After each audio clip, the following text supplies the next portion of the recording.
오늘의 사연 지금 바로 시작해 볼게요. 안녕하세요. 서울 사는 50대 중반 남자입니다. 제 나이 32살 때 사촌동생에게 소개를 받아 아내를 만났습니다. 저보다 9살이나 어린 어여쁜 아내입니다.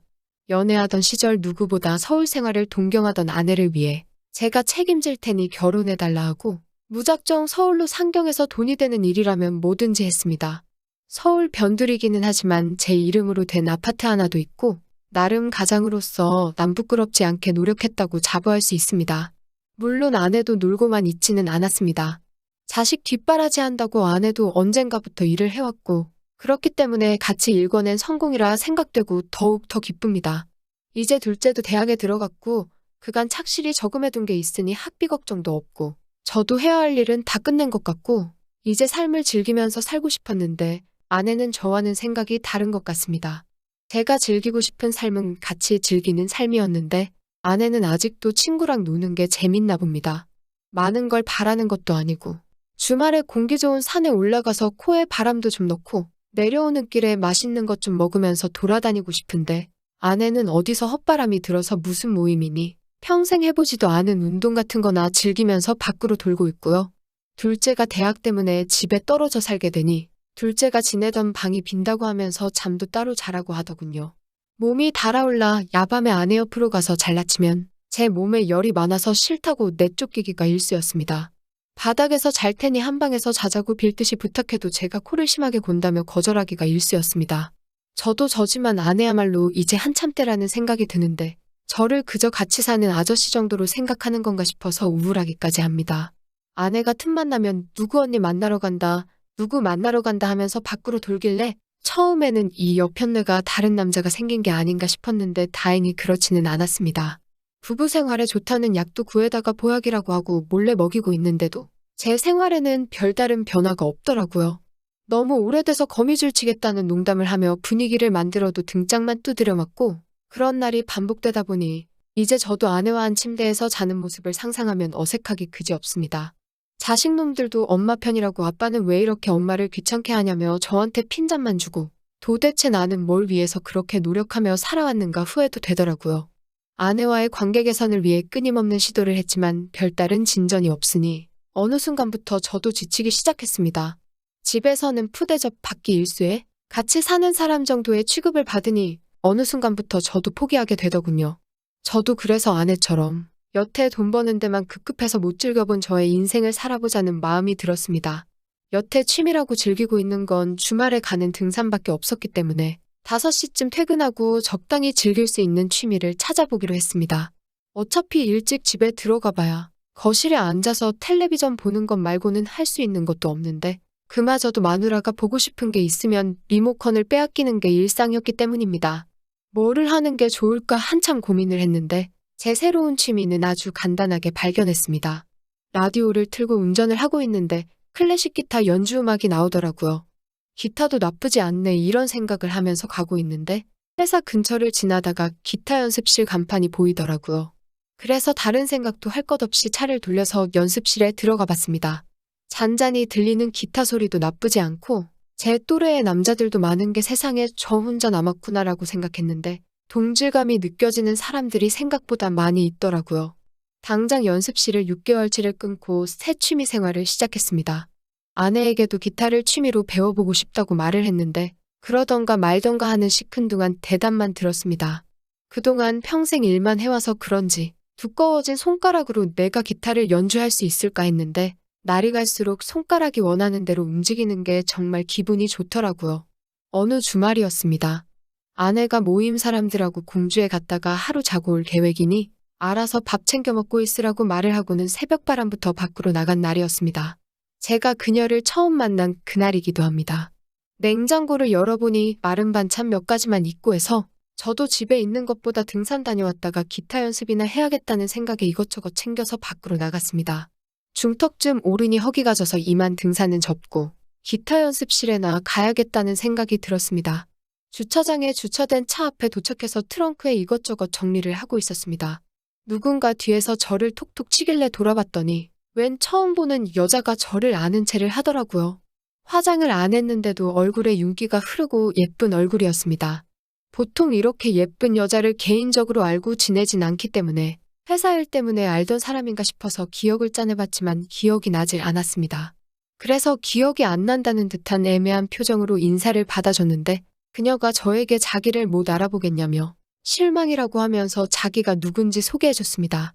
그녀는 아내의 고향 친구였습니다. 20년도 더 지났는데 그녀가 저를 알아보는 게 오히려 더 신기할 따름이었습니다. 결혼하기 전에 몇 번 만나고 결혼식장에서 인사를 나눈 게 전부였던 것 같은데 그녀는 저를 정확하게 아내의 남편인 걸 기억하고 있었습니다. 못 알아봐서 미안하다고 사과하고 여기엔 어쩐 일인가 물어봤습니다. 아내의 친구 중에 서울로 올라와서 살고 있는 사람은 없는 걸로 알고 있었거든요. 그녀는 아무 설명도 없이 대뜸 이렇게 만난 것도 우연인데 밥이나 같이 먹겠냐고 물어보더라고요. 그녀의 뒤를 보니까 일행으로 보이는 사람들이 조금 있었습니다. 제가 낯도 가리고 아무리 아내의 절친이라지만 오래전 몇 번 본 게 전부였기 때문에 모르는 사람들하고 어울리는 걸 별로 안 좋아한다고 나중에 기회되면 아내와 셋이서 만나자고 거절을 했죠. 그러자 그녀가 저 사람들은 신경 쓰지 말고 그럼 자기랑 둘이서 식사를 하러 가자고 하더라고요. 아내의 친구가 이렇게 사정을 하는데 거절하기도 뭐해서 그러면 그러자고 하고 같이 식사를 하러 갔습니다. 하산하는 등산로 근처에서 식사를 했는데 저는 불편한 걸 최대한 티 안 내면서 그녀가 하는 말에 대답 정도만 하고 있었습니다. 그녀는 주절주절 자기 이야기를 하더라고요. 서울에서 살 생각이 없었는데 큰언니네 애들이 자식을 낳고 애 좀 봐달라고 해서 올라왔다고. 주중에는 애 보느라 밖에도 못 나가고 갑갑해 죽겠어서 주말에 등산을 다닌다고 하더라고요. 남편은 어쩌고 혼자 다니시냐고 물어봤는데 남편이라뇨 하면서 이미 10년도 훨씬 전에 다시 돌싱이 됐다고 자랑처럼 이야기하더군요. 애가 안 생겨서 그 일로 다투다가 이혼을 당했다나 어쩌다나. 애도 없고 스트레스 받는 게 없으니까 이렇게 젊게 지낼 수 있는가 하는 생각이 들었습니다. 한편으로는 약간 부럽기도 했습니다. 자꾸 술 한 잔만 하자는 말에 저는 오늘은 차도 끌고 왔고 오늘 기타 연습실에 연습을 하러 갈 거라서 안 된다고 딱 잘나 거절을 했습니다. 그런데 그녀가 기타를 칠 줄 아냐면서 눈을 반짝거리면서 물어보더라고요. 시작한 지 얼마 되지는 않았는데 취미 삼아 하고 있다고 말하니 그녀가 어머 나는 음악하는 남자가 그렇게 멋있더라. 이러면서 저의 취미를 칭찬하듯이 말을 하더라고요. 그냥 말투가 밝은 사람인 줄 알았는데 어느 순간 정신을 차리니 제가 기타 치는 모습을 보고 싶다는 그녀를 제 차 옆에 태우고 기타 연습실로 향하고 있었습니다. 여자를 만나려고 시작한 건 아닌데 아무튼 기타 연습실에서 서툴게 기타를 치고 있는데도 한 곡 한 곡 연습이 끝날 때마다 멋있다고 칭찬을 해주는 모습에 괜히 기분이 다 머쓱해지더라고요. 그렇게 내리 2시간을 그녀는 저의 서투른 기타 연주만 보고 있었는데도 전혀 지루해하지도 않고 오히려 이 노래는 뭐냐고 묻거나 알만한 노래를 연주하고 있으면 이거 어디서 들어본 것 같다고 반응을 해주는 모습에 저에게 전에는 느껴보지 못한 감정들이 피어오르기 시작했습니다. 연습실을 나오고 나니 저녁 6시가 다 되었더라고요. 그녀에게 집이 어디냐고 밤이 늦었으니 데려다 주겠다고 했는데 저에게 저녁 같이 안 먹겠냐는 제안을 했습니다. 그녀도 주말에는 애를 봐줄 필요가 없으니 혼자고 저도 집에 가봐야 마른 반찬에 식은 밥 정도나 먹겠다는 생각에 그러자고 했죠. 차가 있으면 보통 술은 입에도 안 되는데 그녀가 술 딱 한 잔만 하자고 하는 말에 넘어가 결국 소주 한 병을 시켰습니다.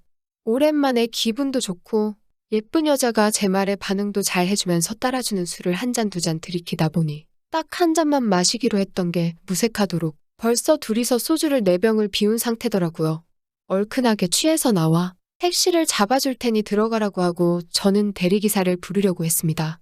그런데 그녀가 대뜸 뭐하러 돈을 2번을 쓰냐면서 저쪽에서 잠깐 쉬었다 가자고 하는 게 아니겠어요. 평소라면 취기가 살짝 오를 만큼의 술이었는데 그날따라 술 기운 때문인가 그녀와 함께했던 오랜만에 느낀 즐거웠던 하루 때문인가 이미 제 발걸음은 그녀의 뒤를 쫓아가고 있었습니다. 그렇게 그날 저녁 그녀와 함께 합을 맞추었습니다.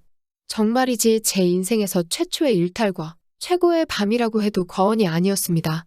만족스러운 표정을 하고 제 팔을 베고 누워있는 그녀에게 절친의 남편인 저와 보낸 하루가 후회가 되지 않냐고 조심히 물어봤습니다. 그녀는 피차 외로운 사람끼리 좋은 하루를 보냈으면 된 것이 아니냐며 오빠는 이게 불편하냐고 되려 저에게 물어왔습니다. 저는 아무 대답도 하지 못했습니다. 아침이 밝아서 그녀를 데려다주는 차 안에서 방금 전 저희 대답 때문인가 전날처럼 많은 대화를 나누지 못했습니다. 그녀가 사는 곳에서 그녀를 내려주고 제가 느끼는 감정이 후회인지 무엇인지 몰라 잠시 생각에 잠겨 있는데 갑자기 제 핸드폰이 울리더라고요. 언제 제 핸드폰에다가 자기의 번호를 저장해 놨는지 그녀에게서 전화가 걸려왔습니다. 그녀는 이게 제 번호니까 마음이 정리가 된다면 다시 연락달라고 자기의 주말은 오빠를 위해 항상 비워두겠다는 말을 했습니다. 지금도 아내 모르게 종종 그녀와 주말에 함께 등산을 하고 기타 연습을 하고 그날처럼 하루를 같이 보내고 하고 있습니다. 아직도 집에서 찬밥 대접을 받는 건 여전하고요. 사연 들으시는 여러분들은 저희 행동에 대해 어떻게 판단할지 모르겠습니다. 하지만 저는 새롭게 시작한 저의 인생 2막을 힘닿는 데까지 즐겨볼 계획입니다. 오늘의 사연은 여기까지네요. 긴 사연 끝까지 들어주셔서 감사합니다.